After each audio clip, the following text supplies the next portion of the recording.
Congresswoman Barbara, Democrat from California, co-founder and co-chair of the Congressional Out of Poverty Caucus. And Congresswoman, there was a long time, particularly in the 1990s and even the early 2000s, there was a vigorous debate inside the Democratic Party about economic populism, about what kind of economic message Democrats needed to pursue as a matter of policy and as good politics. Do you feel that your portion of the Democratic Party, your argument has won?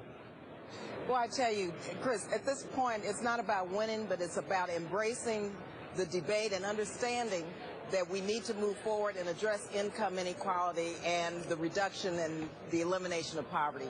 I believe that our party, Democrats, really get it in terms of being on the side of the American people. When you look at the fact that we're trying to extend unemployment compensation right now as we speak for 1.4 million people.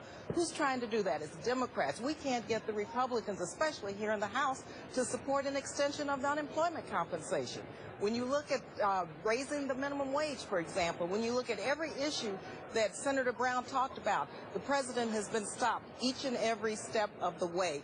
And so I'm very pleased that the president is saying we can't wait now, and that he's going to do everything he can do to take executive action to make sure that the American people have a shot at the American dream. Well, what do you say to those? I've seen John Boehner, Republicans, and others crying about this being an imperial presidency, this ignoring the Constitution, pushing for executive orders. What's your response to that?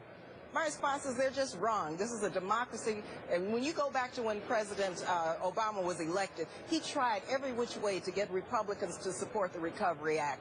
It ended up being much too low for many of us, $780 billion. We wanted over $1 trillion because we knew that would happen.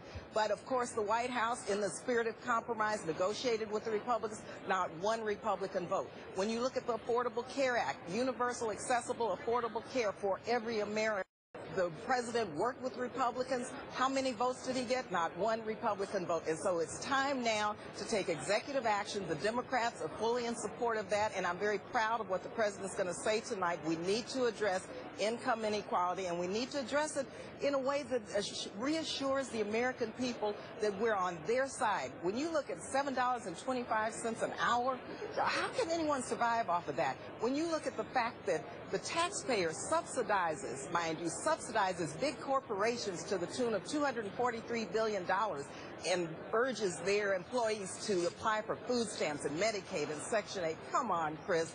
It's about time that stops. Congresswoman Barbara Lee, thank you for your time tonight. Thank you.